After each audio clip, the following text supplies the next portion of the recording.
pride in what we do. Aha. Good evening, everyone. This is a special evening. I've been working on this for some time myself. We have two very special guests from Synergy, and they're here to share with us their program. This session is being recorded, and we will share it on our site. So if there's any problem, please, turn off your video if you do have any issues with that. So today, from Synergy, we have Lynda Kaufmann. She's the Vice President of Development and Public Relations, where she champions sustainable housing and clinical services for individuals with severe mental illness. With over 20 years of leadership in behavioral health, she's known for her expertise in government contracts, public affairs, and community development. Her work has earned accolades, including a CNN Hero nomination in the San Mateo County Housing Hero Award. Lynda's passion for responsible growth and advocacy drives her collaboration with families, providers, and policymakers across California to expand innovative mental health support systems and housing solutions. I'm going to tell you my interaction with Lynda was a NAMI conference I attended. I was sitting next to her, all distraught. I had so much in my mind, and she was there. That's where I got to know her. I don't know if she remembers this or not, but Oh, I do. Lynda, you uh, you were a lifesaver at the time. Okay, so I thank you. I have nothing but admiration for your knowledge and experience and the person you are. We also with us have Jennifer Sanchez. She is a dedicated behavioral health professional with over 18 years of expertise in mental health care and leadership. She's currently serves as client development admissions manager, where she oversees referrals, discharges, and staff training. Jennifer is skilled in crisis intervention, case management, and program facilitation, and holds certification in PROACT and CPR. She earned her AA in psychology from Merced College, known for her integrity, strong work ethic, and collaborative approach. Jennifer excels in managing complex situations with compassion and professionalism. So, Thank you. a person who's been involved in looking at different housing options and facilities, I want to say that Synergy is one of the top, not just in our area, but internationally. So, without further ado, I'm going to turn the floor to Lynda.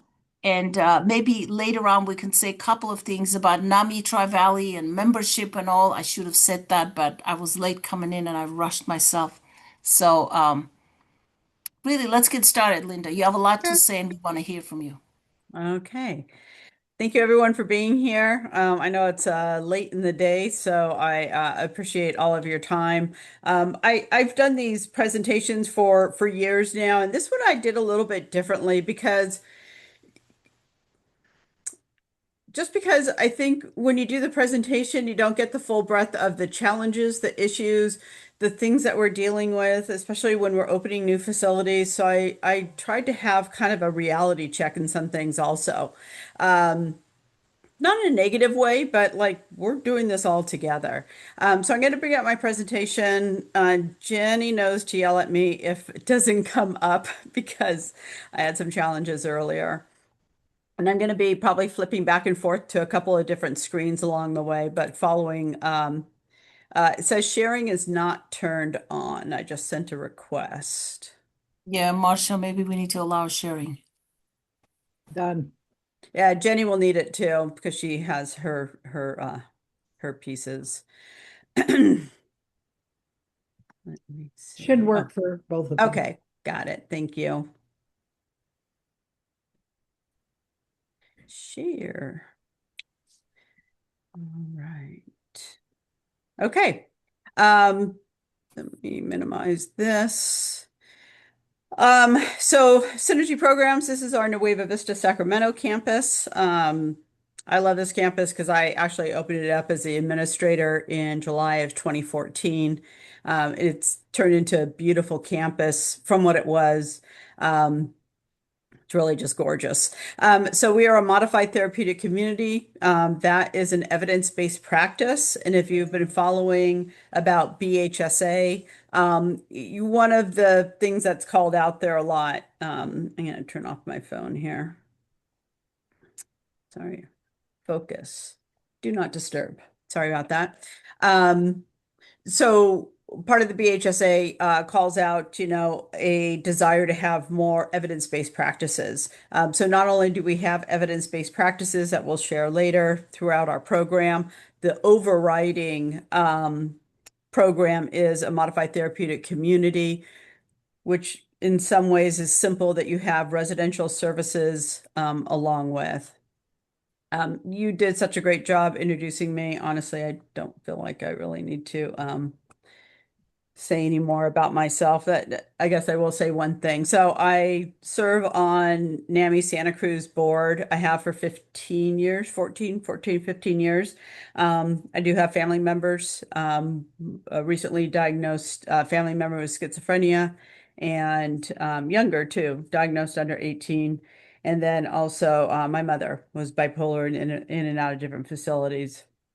I honestly can't say that's what drove me to do this work, because I needed a job and a friend of a friend, introduced me and hired me out of boarding care.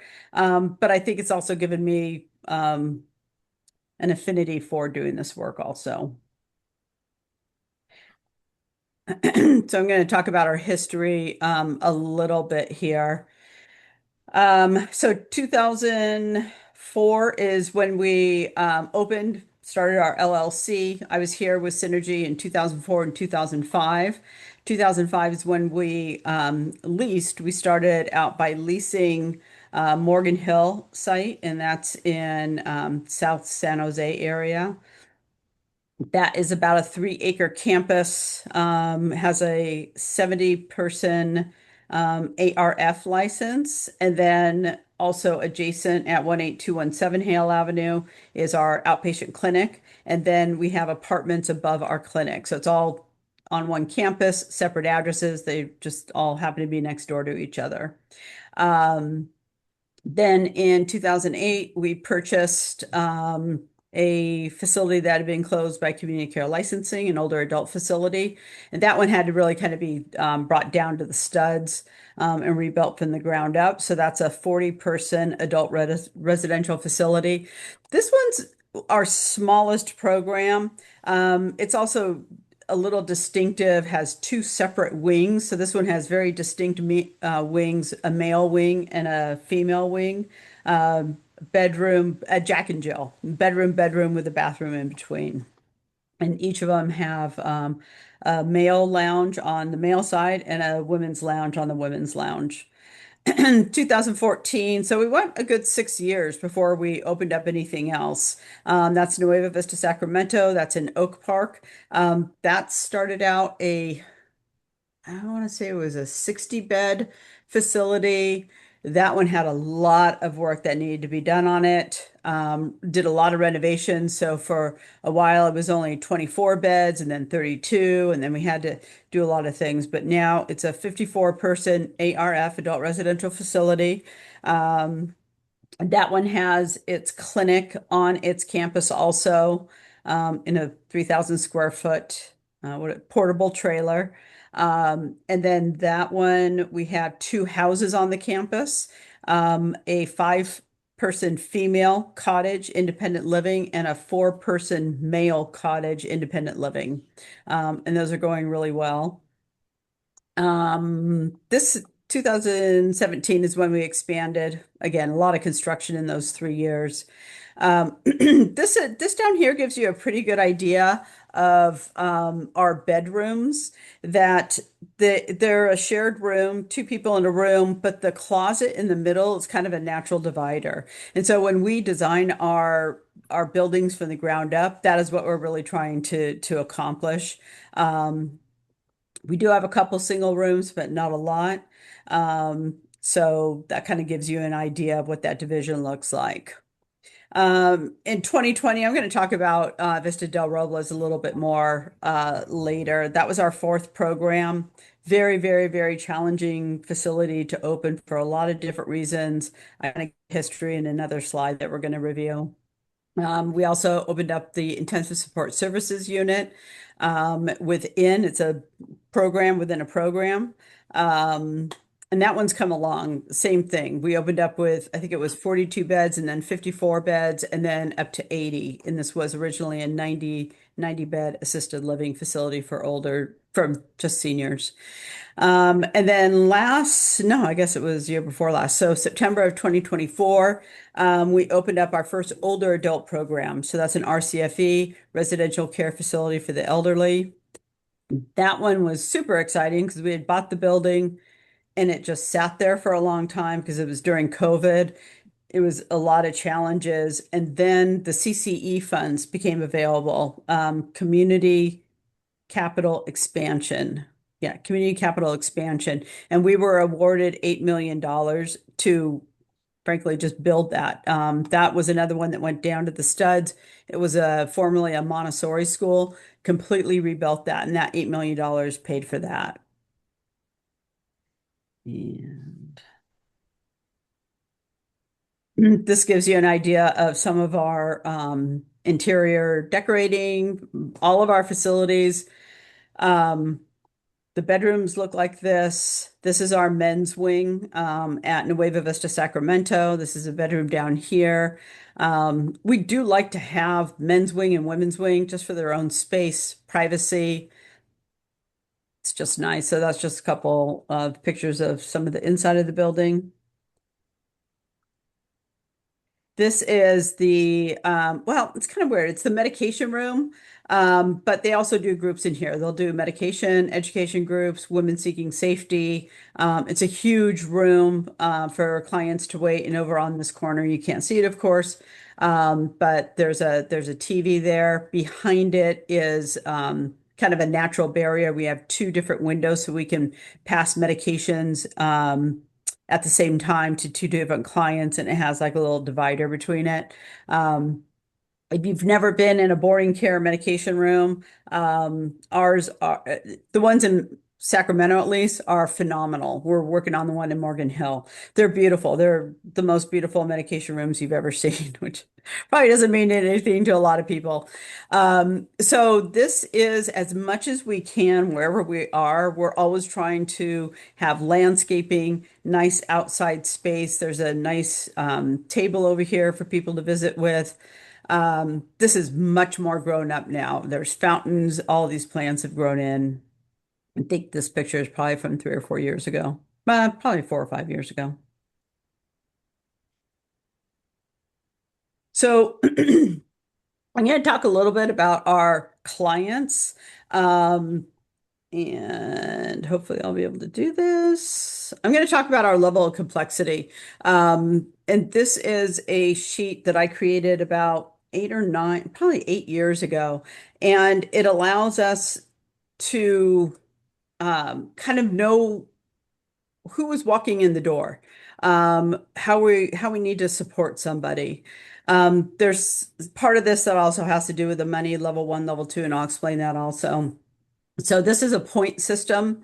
There's no points in here. I've had points going up to 85, and then I've had as low as 9, and everybody in between. I would say the Switch average is, screens, Linda. oh, thank you, Jen. Thank you. That's why Jen's my pal. Share. Thank you, Jenny. Here it is. So this is the level of complexity. It's not fancy, and I say that because I'm the one who made it up, so it's really not fancy. Again, it's a scoring system. So if I click on here, somebody has urinary incontinence, they use an inhaler. These are all restricted healthcare plans. I have to have these for someone to be admitted to my program. I can accept them, but it's a restricted plan and we have to have a plan in place.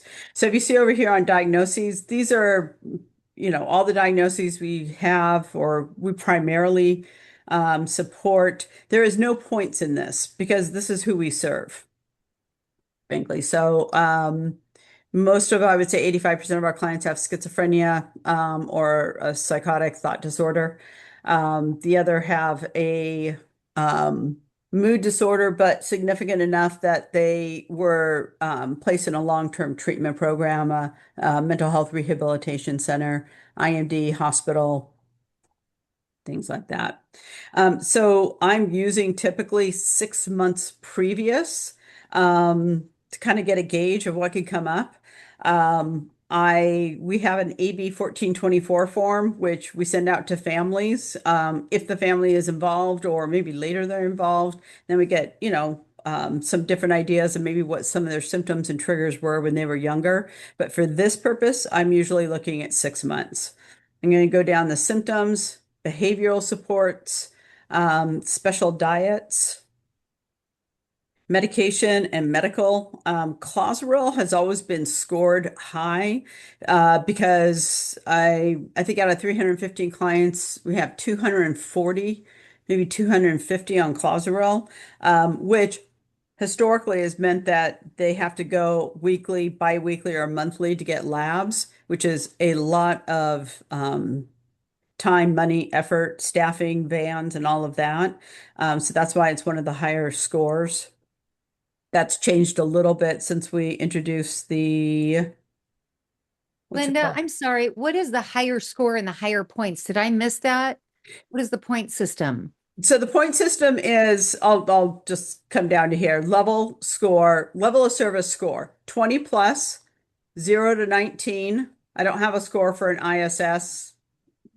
That is not relevant on here. And then whole person care. So, and I am going to share a budget later if we have time. Level one is $183 a day of a patch that the county pays. Level two is 158, I think. So those are the patches. So the higher the score, the more supports. Does that make sense? Mhm. And this is for the county folks, when the county is paying through the contract. If And it's, Kaiser. yeah, Kaiser too. Yeah. It's a way for, again, it's a twofold thing. One, I want the administrators and the clinical team and the staff to know what kind of support someone is going to need.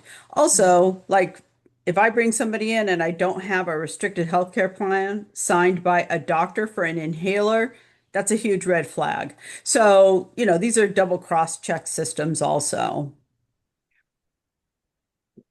Um, Physical disabilities, activities of daily living. We don't usually check this off that much, maybe a little bit more now because of our older adult program, but historically we haven't. And then we're going to talk about our dual recovery program for dual diagnosis clients. So I just wanted to give you an idea of the complexity of our clients. And again, I would say our average scoring system is probably 38 to 45. That's in general, but it's got nothing on here. I'll go over the legal restrictions a little bit. Nothing on here excludes you from being our client. So this is not an exclusionary list. So we've had clients that are on probation, AOT, CARE Act clients, and SB 43. Right now, I am changing some of my program language design to accept somebody that does not have a formal diagnosis yet. So we are in the process of changing that. Then we have to send it to community care licensing for them to accept it. And then I can take individuals that are SB 43 conservatees. I have 2 campuses out of the 5 that I can accept a registered sex offender. We're going to look at the risk of that individual, but this might be somebody who was off their medication, using meth, and running through a preschool naked. Who knows? That's typically the types of clients that we're seeing that are registered. We have had clients that are arsonists, fire setting. Arsonists are also registered now. But I'm also going to ensure that they're on a medication. The first time they stop medications, we have agreements with the county that they will come and pick them up. Different counties we have different relationships with. I will probably take anybody from San Luis Obispo County because historically, for 15 years, if there is anything that goes sideways, a problem, an issue, concern, they get in the van and they come up and pick up their client, whether it's in Sacramento or Greenfield or Morgan Hill. So when you have that level of trust and that support, then you're able to, make agreements a little bit better. And that's gone well. We've had clients on ankle monitoring devices. We have had clients that are mental health diversion under the Penal Code 1001.36. And I would say this is the greatest one, the LPS conservatorships. We have, I would say 95% of our clients are LPS conserved, sometimes only because of where they came from, a long-term program. I'm going to stop sharing, go back to the screen. I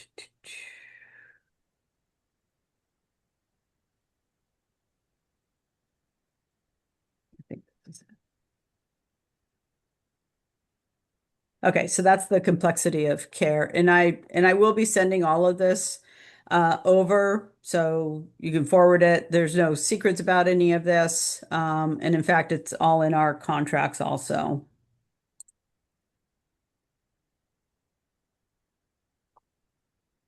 So this is, again, just encompassing everything, a modified therapeutic community, like some of the tenets are individualized treatment plans, evidence-based therapeutic interventions, and we'll go over some of those in another screen, education and vocational training and support, and using the client's community as method and treatment.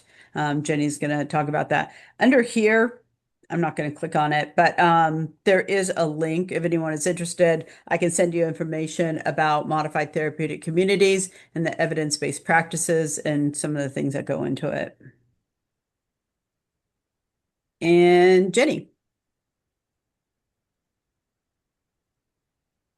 I think this one's yours. Yeah. So Synergy's treatment model, community as a method.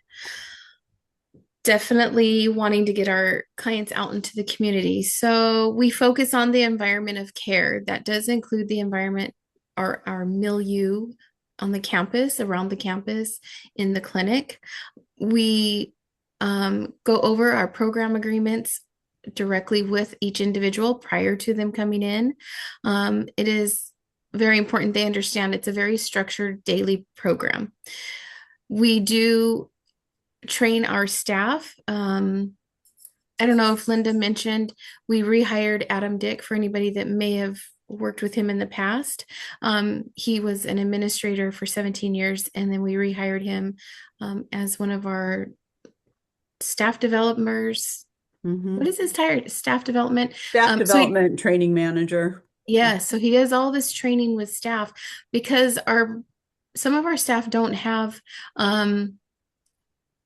any knowledge of what it's like to work with individuals, live with individuals. So he does a very robust training with that. So our staff also, we look to hire folks who are recovery focused, person centered, trauma and dual diagnosed informed. So it's really important that we get staff that understand all those aspects. Natural support systems. We emphasize the importance of friends, family, support persons through education, support, and therapy. That's kind of self-explanatory. If you have loved ones, you know how important it is for them to keep their community and stay in touch. And so we encourage that as well. And we do also focus on family therapy when the time is right and if approved by the individual. Peer support groups. Needless to say, very effective peer leader program, peer recovery support, and peer-led activities in residential council. I've had families tell me that they really appreciate that we started involving peers because they are truly folks who can empathize and understand what our residents are going through.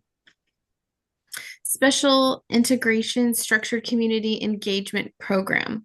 Community Matters, Be a Good Neighbor. Lynda will go into more details about what that is for us.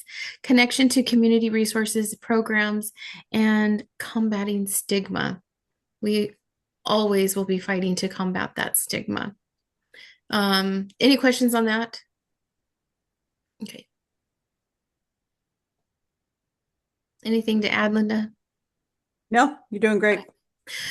So this one talks about a modified therapeutic community, the program structure and phases. So just quickly, modified therapeutic community. It's modified now because over the last 20 years, we all know that there's been an increase in substance use and how that has impacted the programs and the way we facilitate groups and work with our individuals. Many of them now are dual diagnosed, substance use and some sort of severe mental illness. And so we've modified the programs so that we are touching on both components of what they're dealing with. A 3-phase model. This is really important to Psynergy. Phase 1 is client development services, engagement, and assessment. So my team, we are called the client development. That's the name of our department. When somebody gives me a referral, myself or my team, we go out to where that person is. We introduce ourselves, introduce our program, ask questions to get to know that individual, give them an opportunity to ask questions, ask them about their history, get their insights into why they are where they are, what they want for themselves, their expectations going into Psynergy, and then we let them know what our expectations are of them. And we meet with them multiple times. We don't do all of that in one visit unless we have to. Unless somebody is sitting somewhere and they're like, they have to leave on this day, they either go with you or, the outcome for them is in a locked setting. And if I've determined they wouldn't benefit from a locked setting, they'd actually benefit from coming into Psynergy, getting the structure, getting the therapy, having access to their psychiatrist more frequently if needed, then I will do it quicker if we can manage that. Phase 2, the residential treatment, skill building, and recovery. So that's when they first come into the program, and we are working, we as in our residential team and our clinical team, working with them on things that were identified prior to their admission, those behavioral plans, safety plans, whatever that looked like for each individual. It's very individualized. From the phase 1, things start becoming very individualized on what their needs are going to be and how they're going to progress through our program and what those goals are. And they get reassessed once the clinical department and the residential department get an opportunity to know them and see their growth. Phase 3, live out, re-entry, independent living support. We do have a step-down program, supportive housing, on 2 of our campuses, one in Sacramento, and we call it the Tree Vista Cottages. And they actually move into a house. There's a house for females and a house for men. We have mental health rehab support there. They also continue to receive clinical services with their licensed therapist and the psychiatrist. It's much more independent, though. They are allowed to go out. They're actually encouraged to go out into the community, learn how to utilize public transportation, make their own appointments, make sure they're getting refills on their medication. So they're getting a lot of real life skills on what it would be like if they moved into a lower level boarding care, maybe even back into the family's home. I was going to kind of show some, I don't know, do we have time to do that, Lynda, go through these? No, I Okay. don't think so. Okay, so there's a lot of paperwork that we take with them, and we go over those expectations, the program expectations. We don't want anybody to come in and say, I had no idea there's a curfew. I had no idea you wouldn't let me listen to my music as loud as I wanted to. Had no idea you expected me to eat your food. because we do serve very healthy food, and sometimes people don't like the healthier choices. They want their hamburgers, hot dogs, pizza, burritos, and that's only served like Labor Day, Memorial Day, Thanksgiving, Christmas, special holidays, they get special foods. Other than that, it's a very well balanced, nutritious meal, um, designed to help feed their brains, fuel their brains. And not appreciated by everyone, but No, we I did. appreciate. But we did write a cookbook a year Yeah, yeah. ago. That's pretty exciting. Do you guys, I kind of sped through that. Do you have any questions about that? Okay. Back to you, Lynda. So you do have Oh, smoking allowed? Yes. yes. Okay. Our dream would be to have a complete non-smoking facility. We almost, in Morgan Hill, we almost went smoke-free. And then patient rights got involved and said that they have a right to smoke in their own home, not in the home, but on the campus. So it got a little bit messy. But yes, it is a dream of ours to have a complete non-smoking facility if we could. Um, It is structured though. I just want to add, oh, yes, they it have is. structured That is smoke true. breaks, cigarette Hmm. management when it's needed, if they are bartering for cigarettes, not budgeting properly for cigarettes, running out. So it is allowed, but Hmm. it's structured. It is not a Hmm. free-for-all outside chain smoking all day long and you don't go to groups, you just hang out with your friends. That's not how it happens. So, yeah, it's a lot about smoking. And you have family visits, is it limited and structured? Since I'm looking at this, I'm sorry. Yeah, Oh, yeah, yeah. No, no, that's fine. That's fine. Jenny, you want to talk about family visits? they're definitely encouraged. They do have to notify the program, let them know when they're coming. We don't let them come and stay all day long and just hang out. Um, if the county has told us that they have to be supervised, then we can offer supervision. But typically, there's areas where they can sit and visit out in the communal areas. They cannot go into the individual's bedrooms though, because they all Mhm. have roommates. Um, if they want private time, they can take them for lunch or to Mhm. movies. They could take them out on passes, overnight passes. Family visits are definitely encouraged when the timing is right and the individual is ready for that. But they do And need to let people know and schedule it. We also work with, if they're conserved, we work with the conservators or case managers to make sure they agree it's an appropriate step in their recovery. And we don't have, and this happened just because a staff was new to our program and he tried to have a 30-day blackout period. Well, we jumped on that real quick because that's one, it's inappropriate, probably illegal. And it's like there are no blackout. This is not a substance use program like that. And I understand there are some like that, very strict, but this is very, very different. So we don't have blackout times or anything like that. On the other I just would hand, like to address Allison's comments. And the conservators typically never stop it. Um, you're right. There's a court order that they would have to do or a right. doctor's order, but they can set goals and they can set expectations. All of us have seen there are really great families. There are families that do want to help their loved one and just need help on how to do that. And then there are families that are the complete opposite. Mhm. So we are very respectful to their history and what somebody would say from that's worked with them for a long time and know that. But it's always our goal to get them in family therapy and repair those relationships Mhm. and be able to move on. Always Synergy's goal if it's Yeah, I mean, appropriate.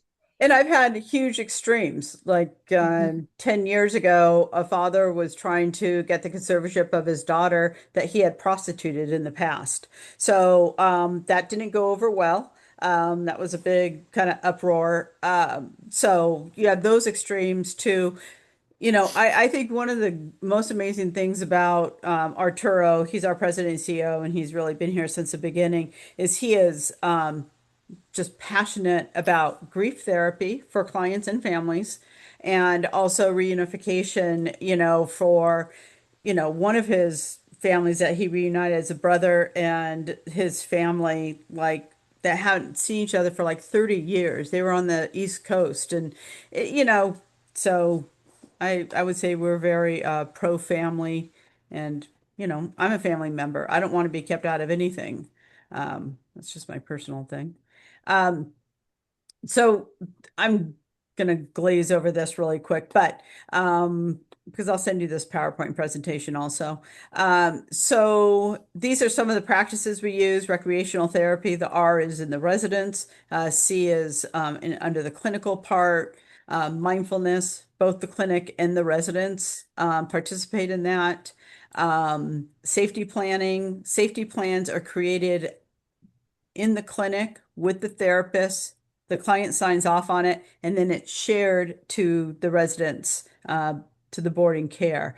And then we have a binder with all those safety plans in there. You know, when somebody is feeling stressed, you know, go there and see what helps them. And this is, it's kind of like a quasi wrap plan, wellness recovery action plan. So those are great. Social skills training, clinical and residential groups and activities around that, smoking cessation, physical exercise. And then you have, you know, CBT. We have CBTP now, which is CBT, cognitive behavioral therapy for psychosis, DBT. Actually, in here, we don't have equine therapy. So we have equine therapy. That's been just a great benefit. I'm trying to put together a whole study around that right now. I So, don't see your slide. Where do you? oh, thank you. Why did it do that to me? I was able to see it. If we were Oh, you seeing were? it, I think you're in a different page. Now we don't see it. You took it Maybe I away. need Yeah. to do something. No, no, I assure you, it's me. Do you see these green boxes? You see them now. I see them. Does Okay. everybody? I see them now. Yes. Thank you. Okay. Yeah. I see them. Okay. Thank you. I think my computer's slow. Okay. So I want to talk a little bit about the challenges also. And I think that people perceive Synergy as like this, you know, and it's wonderful to be called the gold standard of care, but it didn't just happen. I can tell you that. I mean, we started out as an average boarding care SSI only, and then we started adding, you know, layers, hiring more professional staff, hiring more staff, improving the food, and then opening up our first clinic in Morgan Hill, hiring our first psychiatrist. So there's all these layers that, you know, really went into building what we are now. But I did want to talk about Vista del Robles because it really was probably one of the most challenging programs to open for a lot of different reasons. So we purchased the building in June 2019. Super exciting. It was empty, and it was a great layout and everything. It was a 90-bed assisted living facility, had shut down. So we took it over, we put some money into it, not enough, but enough to open up 42 beds. And we ended up having to open in February of 2020. And it was super, very, very challenging. Horrible time to open a new program because all of the facilities were shutting down. They weren't taking admissions, they weren't taking discharges, even the state hospitals, just a complete shutdown. So we had our mortgage, we had our loans, we had our staff, and we had no clients. It was just very, very challenging. So we got through that. And then in 2020, 2021, we increased our beds with community care licensing to 54. And in that assisted living facility, there was a memory care unit, and it had 6 bedrooms, 12 beds back there. And so we changed that into the ISS unit because the clients that were coming to our program were not as stable as they had been when they were coming from the longer term treatment programs. But they were also sitting in hospitals, Villa Fairmont, Sierra Vista, John George. I mean, people were sitting in hospitals for months. So they weren't getting those longer term treatment benefits, but they also were just sitting there. It was just, so we started the ISS. So it's a smaller unit. It is not locked. I'm really careful about saying that. It's not locked. It is very alarmed. So higher client to staff ratio. No, staff to client ratio, the other way around. Um, and that was a rough start too, because we just made it up out of necessity, because counties and everybody like wants to get out of these hospitals where our clients are just sitting there, and then it didn't make room for other people, right? So we opened up that program has just gotten better and better and better, I will say. And then we opened up the remaining 26 beds in that facility, and then we started doing our improvements, which is kind of what we do. We buy a rundown place and then we start fixing it up. That's what we've done with every single one of our programs. Until Vista Esperanza, we really never built anything from scratch. So that facility during that time, again, it was COVID and lots of challenges. And then Cal Mesa, or I'm sorry, Cal Ames came into play also. So a lot of challenges there. But in 6 years, we've had six administrators, which is not the normal for our company. High turnover, like during that, I would say 4 year period of time, like a 60% turnover. Um, a lot of different reasons for that. Partly because we we asked for people to be vaccinated. We were the very first mental health organization in California that mandated it. And we were like, okay, this is basic. JAMA came out with a report that somebody with schizophrenia is the second most likely person to die of COVID. So we're like, of course, we're all going to get vaccinated. Well, you don't talk about vaccination. I mean, why would you? You don't know people's personal beliefs about them or anything. And that didn't go well at all. It was important to us, but it wasn't as important to other people. And people did quit over that. So that was a really huge, quick, the yep, turnover 60% is the staff, not the staff, patients or the staff, residents. staff. Not the patients. The patients were great. Relatively not our staff. Jenny and I worked there for months on the floor. Um, It was a challenging time, but so that has been our big focus campus. Um, and like, and it's good too, because we put a lot of attention into it. We hired some amazing people. 2024, we hired Crystal Roberts. She is phenomenal. She came from the assisted living facility world, high end, like those places that are $25,000 a month. And from that, we saw an immediate improvement with morale, customer service, and staffing. She also is a family member.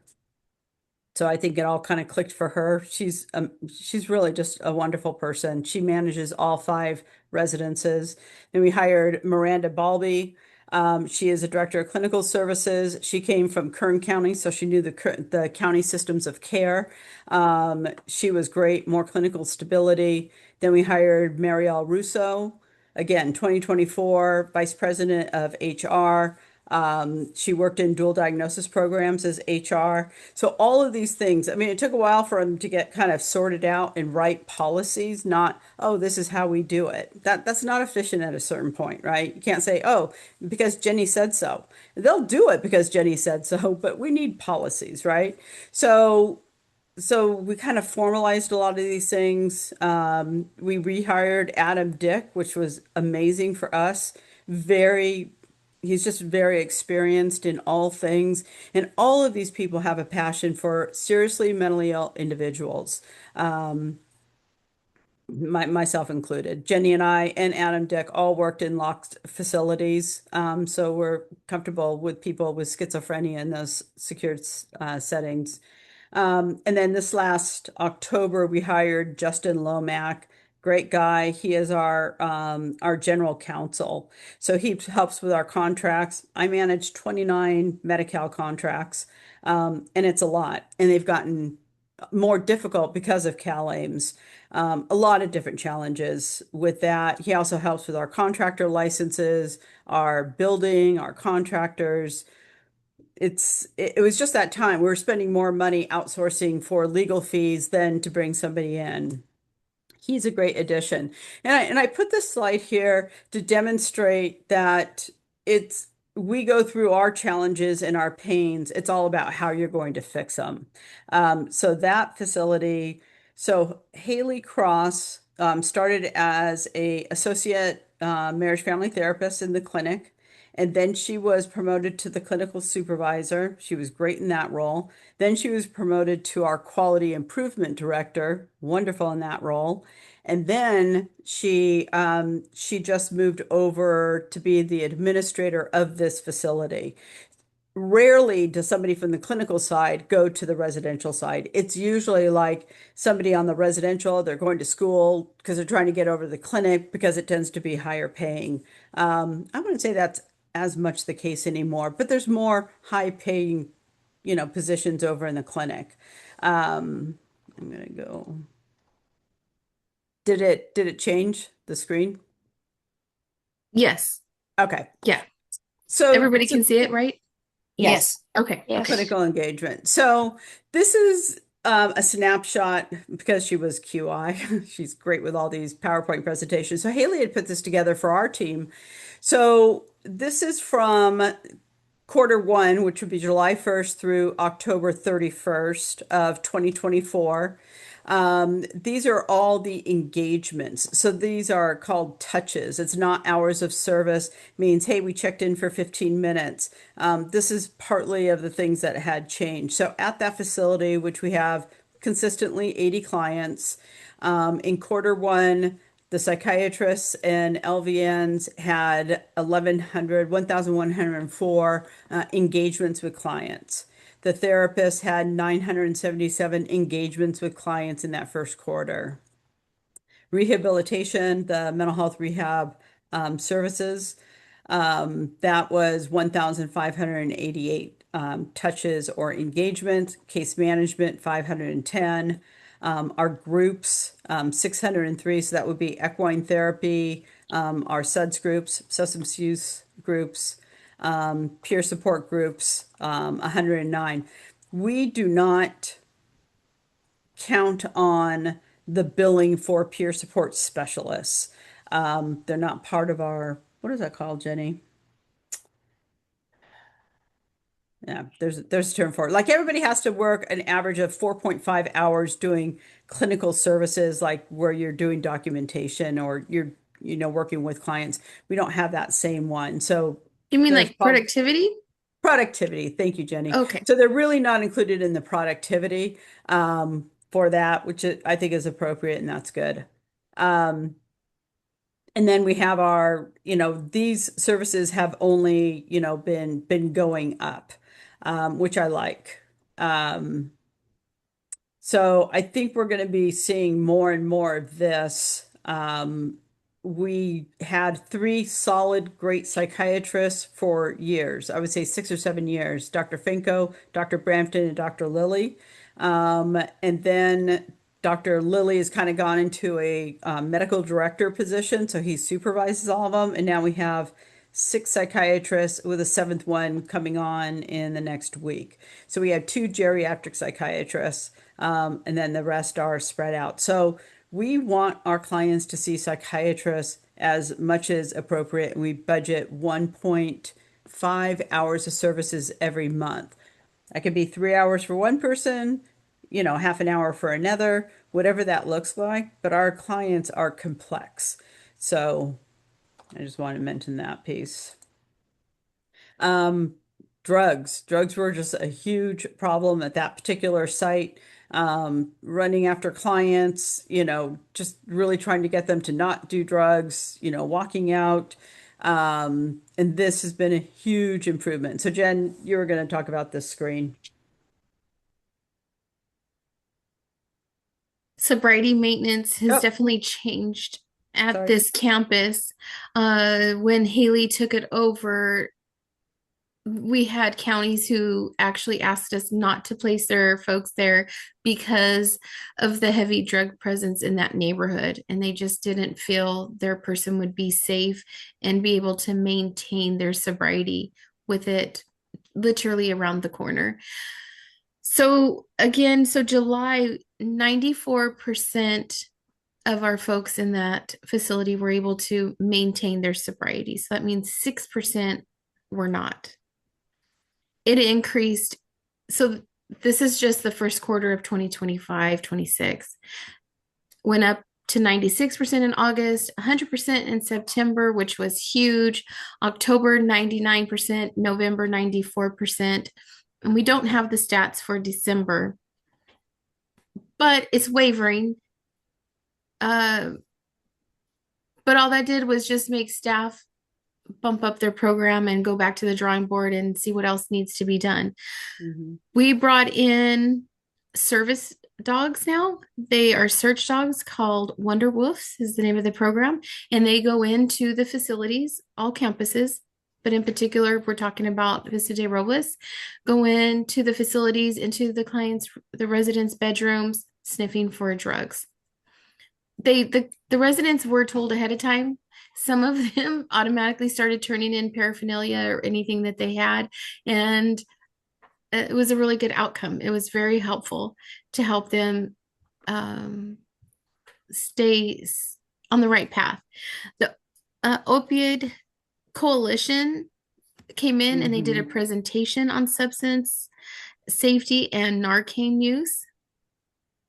And then they were also a sobriety celebration. So heavy on the celebrating of the small successes that they've had. Monthly interventions are room sweeps. So once a month, going through doing a sweep of the room, major room cleanup, going through their belongings, making sure everything is, neat, clean, tidy, drug-free, drug paraphernalia free. 3-day resets. If several people were testing positive for substances, whether it be marijuana, alcohol, or meth, whatever it was, they would do a 3-day reset for the whole facility, not just the individuals. The whole facility would go on a reset. Nobody would be allowed out in the community unless it was something important and they had to go out with staff. Nobody going out into the community on solo passes. This was helpful for peer support, peer-to-peer support. It's quite endearing to watch them grow together, become protectors of each other, let staff know when their roommate or their friend is in crisis, struggling to remain sober. This reset encouraged, what did you call it, Lynda? Peers, It's called, so part of the MTC model is called peer pressure. yeah, I there you mean, go. I can, I can talk all day long about it, but it's different when they are supporting each other and they're giving each other pressure about really doing much better. This has really been effective, especially having the outside groups in. Across the street, we have AA, DRA. This has been a big part of our program, and we have seen a huge improvement in the substance use going into 26, 27. We are adding to our clinical teams in the clinic AOD, so certified alcohol and other drug. So AOD counselors and community health workers. We already have KDACs at each campus, but this is another kind of categorization. So this was our struggle, and like we had to get it right. We didn't have an option to not get it right. So the other part of the monthly interventions are the UTOX schedules. So we do UTOX once a month for many of the folks, randoms for the others. If there is a positive UTOX, that person automatically goes back to staff support for 90 days. So they are going to get more services from clinical, really be watched for their engagement in those programs, and really help them as an individual reset and sober up before they're allowed back out into the community. Weekly interventions, individual 3-day resets, talked about that. UTOXs, increased room, packet, bag checks, and staff trainings. So when there's trouble, they will increase supportive services. So that Mhm. means going into their bedrooms much more often. When people come back from the stores, staff is meeting them at the door, going through the bags, making sure they're not bringing in things they're not supposed to, or that we've deemed unsafe and dangerous for them to bring in. 6 cans of energy drinks in a day, we're not going to let them do that. We don't even encourage more than 1 or 2 cups of coffee a day, let alone one energy drink, and they will do more and more. And we do consider excessive caffeine use as abuse, substance abuse. So do you guys have any questions on this? Because I know this is, a hot topic, especially with SB 43 coming out also. A couple years ago, this is from Allison, a problem at Vista de Robles, like other Mhm. places with people bringing in meth. I'm Mhm. glad Synergy tries to deal with that. Of course, in the early 20s, 2000s, there was a problem in our county's Lock subacute Mhm. facility with people bringing in meth. Oh yeah, Allison. Mhm. What is this Allison that we know? Monroe, yeah. It is. Well, I Oh, think it is, yeah. okay. Um, Yes, Allison, if this is Allison Monroe, you definitely know the struggles we went through there and why we have to have such extreme interventions now, Mhm. bringing in the dogs.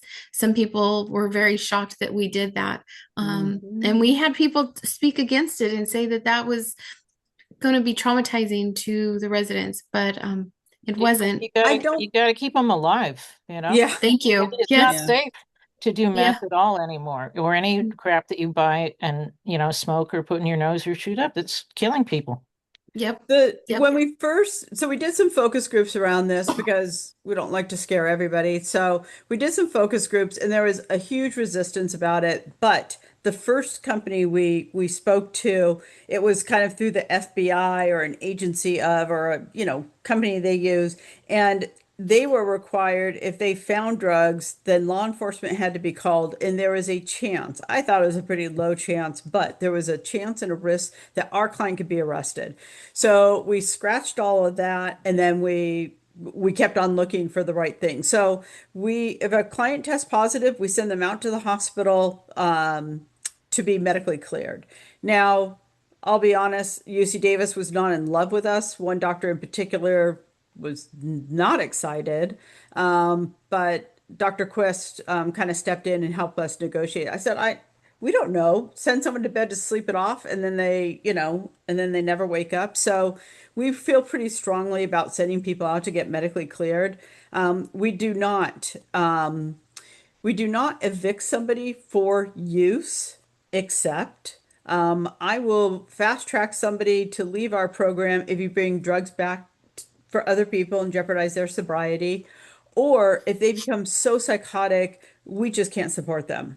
And that's happened a couple of times. But when we send somebody out to be medically cleared, it is to be medically cleared. We hold the bed. We don't evict or any of that because I think that comes up a lot. Our intention is to keep on working. Now, if they are not doing well in one facility, and if they are using, what we can do, because we have 5 facilities, is we can move them to another program. And that has been really successful. Going from Sacramento down to Greenfield, fresh start. One of the interventions of substance use is geographical distancing.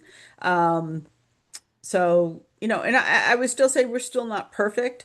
But, you know, great efforts have been made to keep people safe in the community and out of lock setting with choice, with as much support. There's so many things you have to kind of balance out.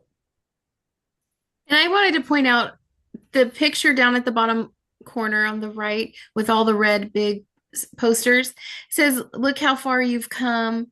Congratulations in your sobriety." So that is the celebrations. They're being honored and celebrated by their peers and staff when they meet different milestones, whether it be a week, 2 weeks, a month. I forget how often, but they do frequent celebrations to help keep them motivated and show the appreciation and of their hard work. And then, in your humble opinion, my county gave up on her and try to get her into Synergy again, which would have been the best thing. Yeah, thank you, Allison. So some of our good stuff. So we are heavily involved in volunteerism on our campuses. This is just Vista del Robles. These are projects they did in July. They did donation drives, summer care packages, packaging care resources for the unhoused. I think this is what it comes. We all talk about this about having purpose. Purpose maybe not look like for all of us the same, but our clients really enjoy. They've helped set up for NAMI walks. Those, God, what are those? Remember last year, Jenny? Like there were no volunteers. It was really our clients and two staff that set up all of the tents for the NAMI walk. Hmm. I mean, we do a lot of things in the community, and to be honest, this came up when we went to go get a CUP, conditional use permit for Nueva Vista, Sacramento.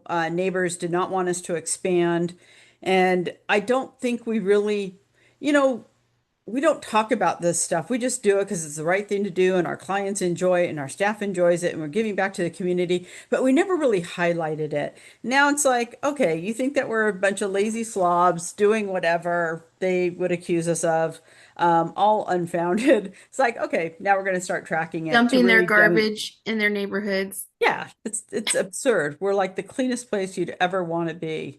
Um, so the December, I mean, just amazing things. It's just really, really good stuff they're doing. This is just one facility. All the other facilities have a lot of different things too. Brecca, they did not give us support for an expansion we want to do, but we're going to keep on working with them. We got a letter of support from Senator Ashby and Assemblymember Krell. Um, you What's know, BRCA? huh? What does BRCA stand for? Brecca is it's the neighborhood association. Yeah. Oh, Yeah. And you know what? Nothing about us without us, right? It's like, okay, we will come to your meetings. The first one we didn't have clients come, but our resident council is coming. Haley is coming. And it's not like we're ignoring them. It's like we're doing our stuff, right? We're running our business, we're helping our clients, we're doing the clinics, all of these things. And it's just like, well, you said you were going to have a barbecue and you didn't. Okay, all right.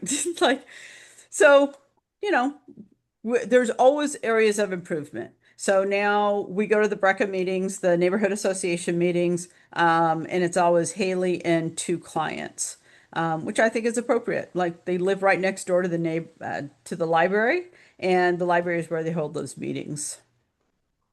So this is some of our stats. And so this is lower level of care from January to June. Our clients that discharged, 31% went to a lower level of care compared to July to November, and I would say December too. 71%. I think a lot of this has to do with substance use. Um, I think that's been a huge benefit to our graduations. Um, so let me see what it says.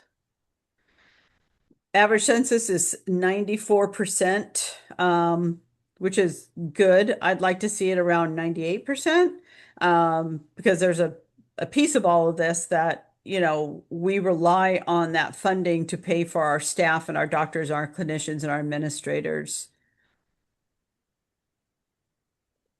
That's that. So I was going to, do you guys want to look at money budget stuff or do question and answer now? We have time. I think let's hear that quickly. I would Okay. like to see the money. I don't know about others. So with such tough times ahead of us, counties are struggling. If the money's tied, what are the options? Um, well, I think there's a lot of unknowns right now. You can imagine we contract with 29 counties. Jenny and I are inundated with notices. Three counties we have to rebid for our current contract. And that's a lot of work, right? Filling out an RFA. I'm only one person. Jenny runs an entire department. Doing all this writing is challenging. If I get any more than three, I don't know. I'm not sure what we're going to do, to be perfectly honest. I don't know the consequences yet. We are now checking every client every month to make sure their Medi-Cal is intact and their Social Security is intact. Because frankly, some departments, some conservators, some counties, systems, if you want to say, dropped the ball. They didn't fill out the paperwork. They didn't get the person involved, and all of a sudden they're unbenefited. So we are watching it very, very carefully. It makes me nervous. So I'm gonna, do you see the spreadsheet, the Excel? Yes, it's better now. What about Okay. Medicare? Yeah, we take care of Medicare. We have clients that are Medi-Medi. I would say probably about 40% of our clients are Medi-Cal and Medicare, but we have to bill Medicare first. Out of $100, they probably pay 17 of a service, let's just say, and then we bill that remaining $83 to the county, and the county pays us back for that. I used my 24, 25 numbers, of course, because I don't have time to do an updated one. So these are last year's numbers. So professional mental health services, those are from the clinic. So I base this on 25 clients, and I'm going to show you kind of where our clients come from on this side and what those costs are. So 25 clients receive approximately $1,355,460 of services. The residential supplemental, it's called a patch, a supplemental rate, boarding care. The county for 25 clients pays us a blend of 1,844,907. Total cost is 3,200,000 for 25 clients. These are fairly accurate numbers. I mean, nothing's going to be exact, but of that 3,200,000, the county receives back 677,730 from the federal government. So that's called FFP. So federal financial participation up to 50%. So there's three benefits. One, we're moving clients from lock setting. I see that as a huge benefit, and we're, a good program.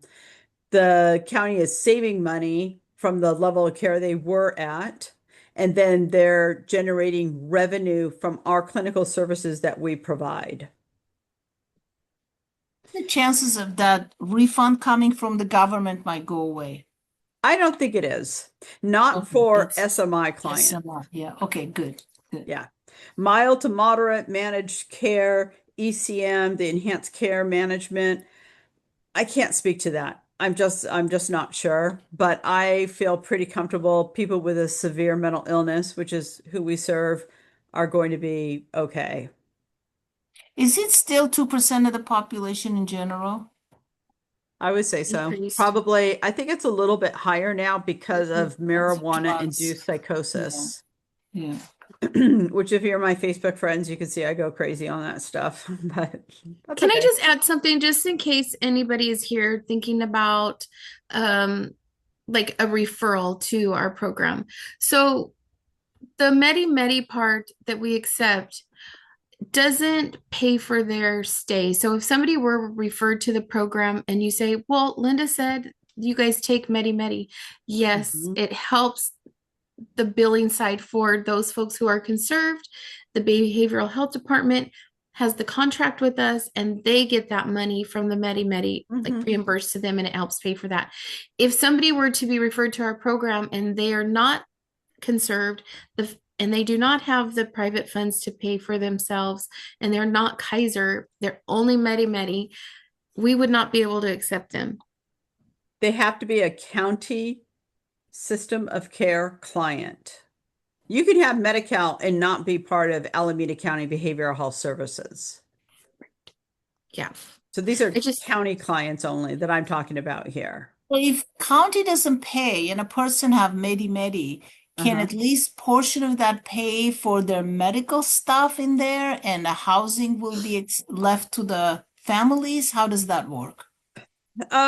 I had one situation that well, I can't say what county. A county that starts with an S. Did approve for the person to stay as an outpatient client in our program, and the family paid the patch. That was one county that the mental health director got involved and approved it. I would not call it a typical thing. As an aside, I mean, you know that I'm on a mental health board or the county, the NAMI board. I've thought about what would it look like if I had a contract with NAMI. I don't know. I start thinking kind of things all over the place sometimes, but I think there's a place for it. It would take some work to do it though. But that's Whoa, fine. let's talk. Yeah. I mean, that's That's all a I do is dream. work, so That's that's a fine. dream, but hey, if we don't dream, it never happens. Yeah, no, and there's no reason it can't. I mean, I've done these presentations in Colorado, Iowa, Texas, Idaho, Iowa, and everyone's like, can you take my child? I said, absolutely, I can. If they meet our criteria and if they are appropriate, then yes, I don't care which Medi-Cal or which state or which county pays. As long as I'm like, I don't negotiate different rates for different counties. It's like, these are my rates. This is what they are. I don't care if Iowa Mental Health Department pays it or who pays it. So to that extent, this program is very duplicable. You know what I mean? It can be done other places, and that's why I do presentations in so many other places. It's like this is possible. I'm going to So talk. out of pocket to the family, how much is it? So right now it's a bundled rate. All of this all combined, it's $435 a day. So it's all the mental health services, all the housing, all the everything. All the SSI too. That's separate. I don't have SSI in here because that's just a separate thing that comes to all boarding care operators. This is what the county is paying for. These are our different rates, the different complexity. Remember that level 1, level 2, the ISS unit, our older adult facility, and Trey Vista. It's $58 a day. And then and I'll send this out to you guys too, so you can take a deep dive. But I did want to reflect where our clients come from. So Davis Guest Home, they're actually less than us, but sometimes we take their clients. It's a lateral transfer, but Davis Guest Home doesn't have clinical services. Crestwoods, I would say 50% of our clients are coming from Crestwoods, sometimes a shelter if they're appropriate and if they want to come. Usually they don't. CPT, that's a MHRC, Mental Health Rehabilitation Center. Teresa Pasquini highlights that in her and Lauren's paper, Housing That Heals. Housing That Heals. This is a PUF. 10% of our clients come from there. 5% of our clients are coming from jail.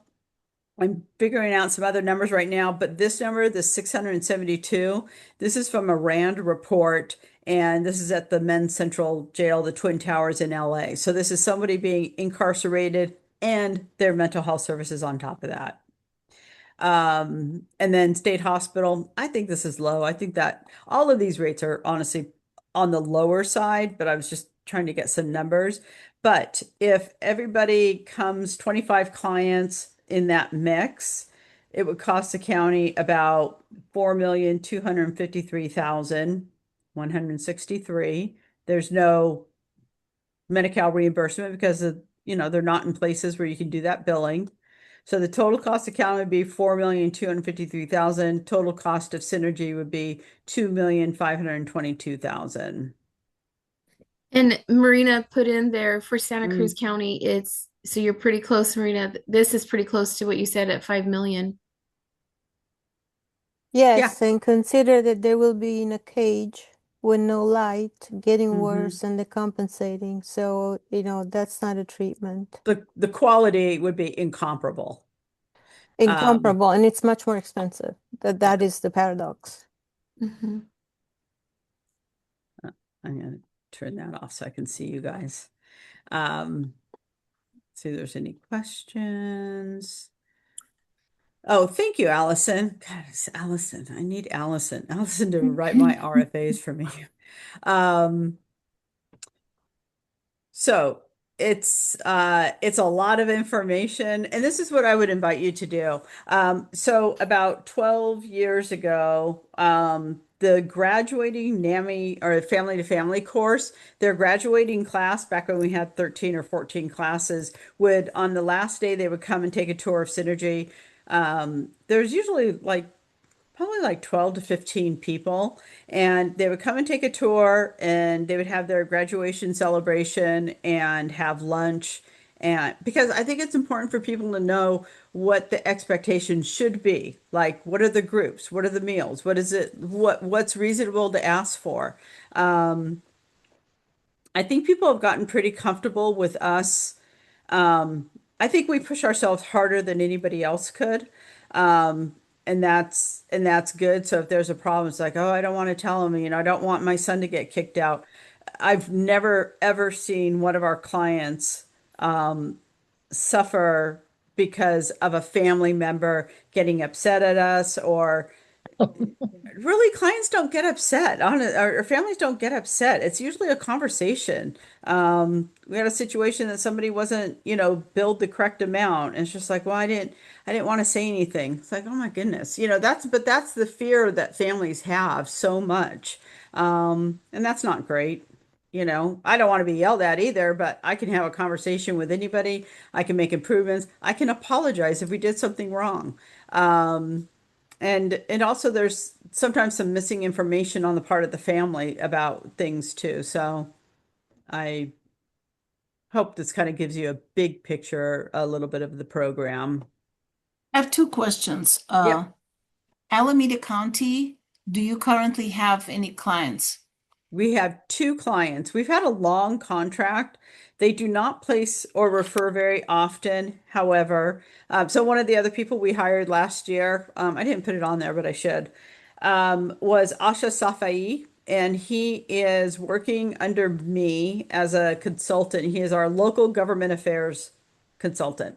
So he was a San Francisco Board of Supervisor. He termed out last year. So he has been able to help me a lot because all of a sudden now you're talking $6.4 billion being infused into California from Prop 1. All of a sudden, Board of Supervisors are now interested about all this stuff, right? Like, where's our money going? Who's getting the contracts? Da, da, da.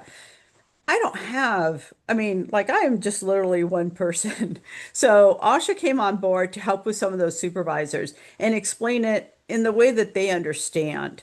So that's been beneficial. He has reached out to Alameda, one of the Board of Supervisors.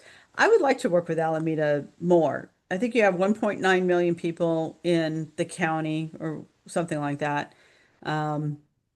I would like to think that we could serve the Alameda community more. I had a very unique opportunity, and I spoke with you a few months back, if you remember.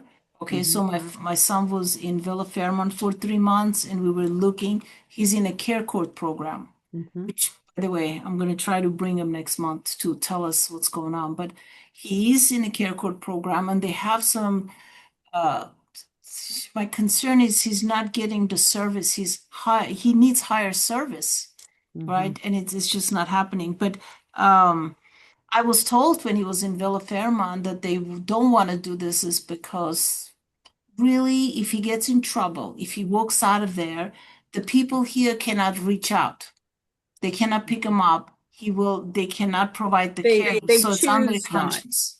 They choose not. San Luis Obispo gets in their van and comes and picks a client up because it's a benefit to everybody, cost, client, everybody. So they choose, and I would say, well, then let's figure out how to make it happen because I have a client from Alameda who's been with us 3 years, and another one's been with us 2 years. Yeah, 2 years, maybe a little over.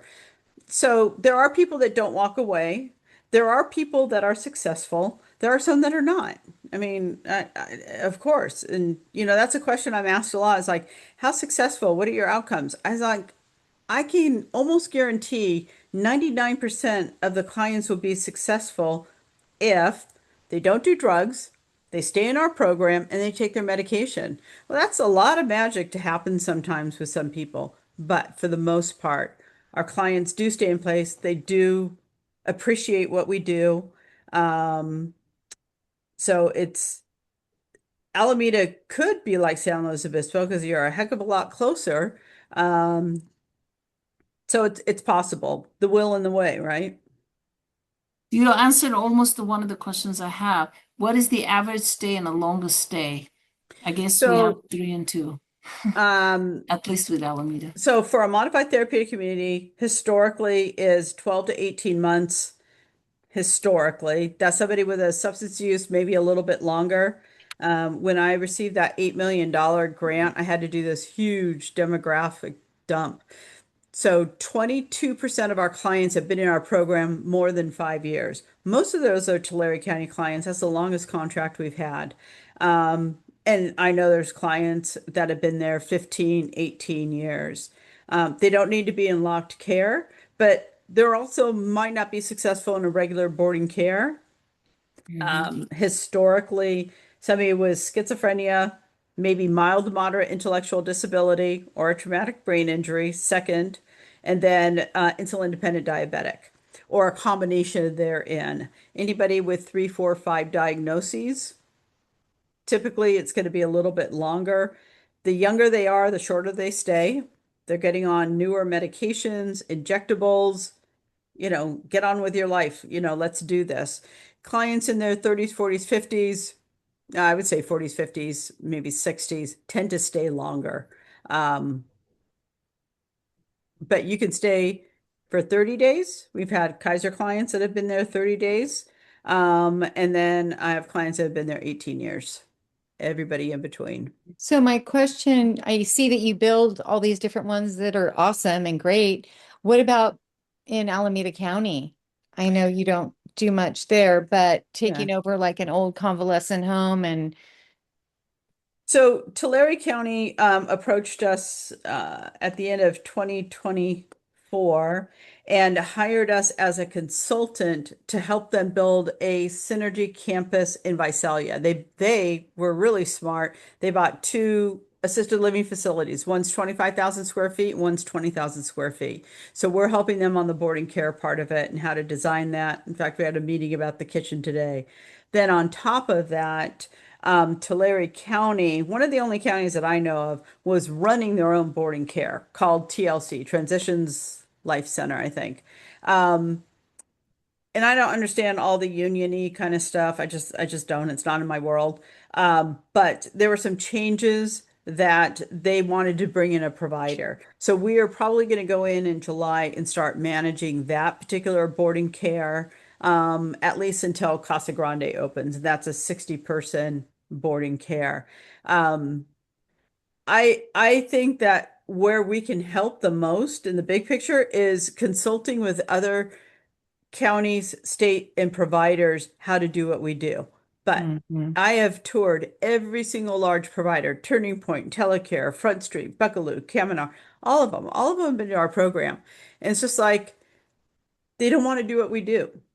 They perceive us as being very risky, which I would disagree. Our clients come to us stable. It's our job to keep them stable as best we can. Um, and and then also we are very hospitable.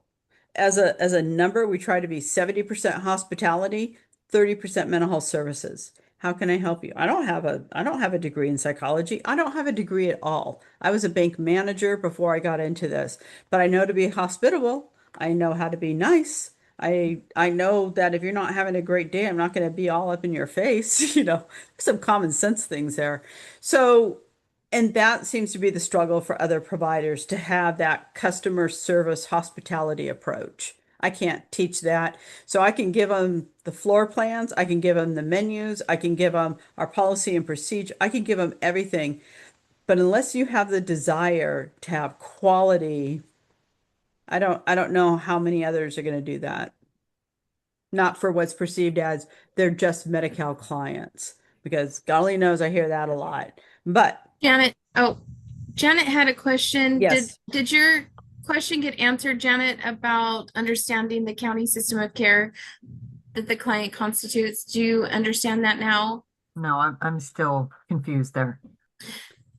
That's why you called Jenny. Because it's complicated. It makes all sense to me, but it is complicated. So don't be hard on yourself. It takes a lot. County system So of care yeah. constitutes. Okay, I see it now. Yes, it's more than being just on SSI, and it's more than having just Medi-Cal. So in mental illness, there's mild, moderate, and severe complexity. County system of care clients are severe, and they are managed by the Department of Mental Health. The other people with Medi-Cal and maybe SSI also are in the managed care plan, and that uses Medi-Cal also. So Kaiser's a managed care plan. What are the other ones, Jen? Partnership, San Mateo plan. Like those are Medi-Cal plans for people with mild to moderate. And you can have schizophrenia and be mild. You know, my family member is in his third year of college right now. I said you can stay in that mild if you take your meds and you don't smoke any more marijuana. You know, you can stay. He will not be part of the system of care because he is not severe enough, and he's also not conserved or anything close to it. So severe Yes, it mental is. illness is not enough. Correct. That is correct. That's correct. And Allison, you're also correct. It is county specialty mental health. In fact, our clinic is specifically called Specialty Mental Health Outpatient Clinic. I can't have a client with mild depression, mild anxiety, moderate anxiety, or a medical issue. I'm not allowed to treat a medical concern because we are specialty mental health. Again, Allison for the win. Thank you. Interesting.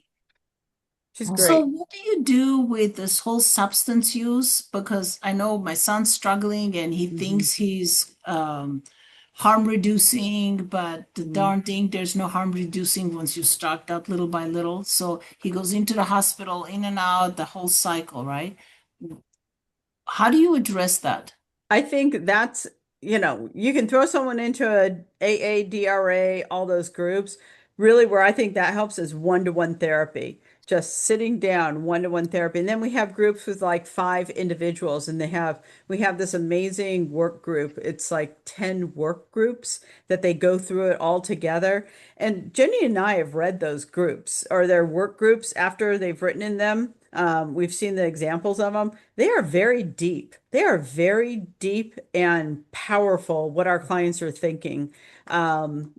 And I see that one-to-one therapy and actually going through those programs. What's that program called, Jenny? I'll have to make it more. I'll find out what it is, but it's something that has to be done in a group environment. It's facilitated by our KDAC counselor. But I honestly think in that situation, so we have a special equine program. It's a 16-week course for people that are substance dual diagnosis using DBT. Don Shively and Morgan Hill is one who wrote that and created the curriculum, and I think that's a phenomenal program. So, but it is especially for people with Oh, schizophrenia and are you dual talking about diagnosis. interactive journaling? Yes, the interactive journaling program. That's amazing. And Yes. I think that's a big thing, and one-to-one therapy. Some of our clients can't sit through those groups, right? I mean, they're disorganized. They're just getting their meds all right. It's very hard to do some of them. Um, but that's maybe more my personal feeling, but I think that's where it makes a difference. A little bit of reality testing never hurt anyone. Yes. Wow. Thank you so much. Every time I talk to you folks, I hear and learn something. Any other questions? I know it's at 8:31. We'll take one or two questions if you have them. I have a quick question. Yeah. Lynda and Jenny, you guys are clearly very busy ladies. Do you guys have like a volunteer program? Do you let the community come in and help you, or people take on jobs for you?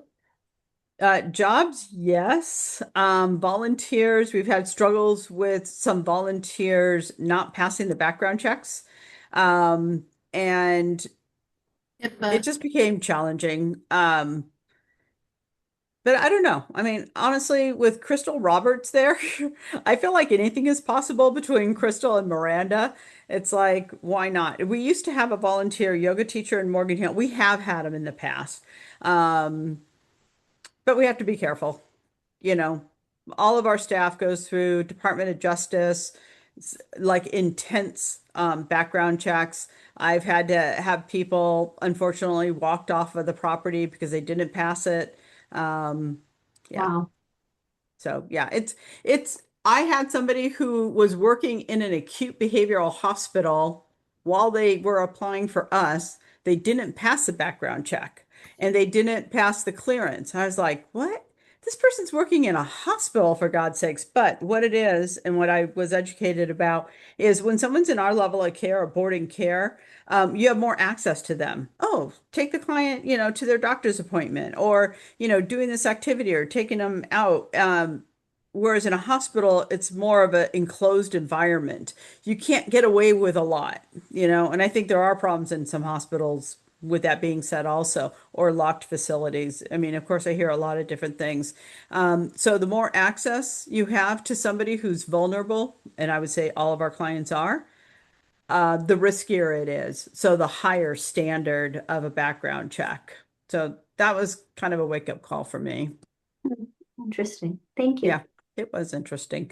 But if you want to talk offline about it and you're interested, especially when it comes to art stuff, I think there's some just amazing creative people out there. Yeah, he's still there, Allison. Paul Hutt is his name. Mhm. Yeah, he could actually help me paint. So, I have a quick question. yes. You said that other counties don't want to implement your model because they Mhm. say it's risky, and I see it here in Santa Cruz County. Why do they say it's risky when the data prove otherwise? The providers, other providers, Telecare, Turning Point, Front Street. Front Street actually does do what we do, similar. Not exactly. So other providers don't want to do what we do. I think every county we work with would love to have a synergy in their county. Yes. I talked to Karen Kern about it. It just has to make sense financially for us. I mean, some people don't love the idea of 40, 60, 80 people. I have my own personal feelings about it. I've lived in 3 communes. I feel differently. I believe in communal living, congregate living, whatever you want to call it. But no, I think it's providers do not want to do what we do. Counties would absolutely love it if we opened up a program in their county, I think. And one last thing, Yeah. maybe it's been asked already, but in the times of uncertainty we're living in, the Mhm. current president this morning in Detroit said from February 1st, he wants to stop all federal funding to any state with sanctuary cities. Should we be concerned that this is really going to happen and our loved ones, depending on the SSI or all of these programs? Of all the states, I feel like California is the most safe, right? We are the Okay. 5th largest economy in the world. So if that means we have to close public libraries or we have to stop doing the train from Sacramento to LA, if we have to make cuts other places, I don't think we're going to feel it like other places are. But not That's the most vulnerable, right? The most vulnerable the should be most vulnerable protected. or the most safe. Okay. All right. Thank you. That's it. That's what I think at least. Mhm. But I'm going to forward the PowerPoint presentation. Our numbers are on there. You guys are always welcome to call us. I know we're super busy, but this is also what we do. And we are very lucky that our company pays us to do a lot of things like this. Yeah. We And take if you want to calls. come on a tour, come on a Yeah. tour. We Come love take a tours. tour. I'd love to Come take a take a tour. tour. Yeah. Come take a tour. Jenny took my call over December when you were sick. Thank you, Jenny. They are Oh, very dedicated. oh, it's good to put a face to the name. I was just gonna say, I try to answer phone calls. I try to call people back. Sometimes it's late in the evening or early in the morning, but I definitely try to reach people. Yeah. Thank And you. you guys, Love to take my son there for a tour, but it's uh, and my women. phone number is the phone number on our website. So for 13 years, I mean, I call because I know everybody's number, right? I know who's in charge, who is supposed to be on what hospital. I know all that stuff. So the website phone number does come to my cell phone. So Wow. you'll get me if you just go on on our Unless she's on website. vacation and she's forwarded it to me. And then I don't take it off. Wow. Thank you so much. Thank You you guys are both. very welcome. Thanks for coming, Marina. It's Thank so you nice so to much. see you. This was Thank very you. instructive.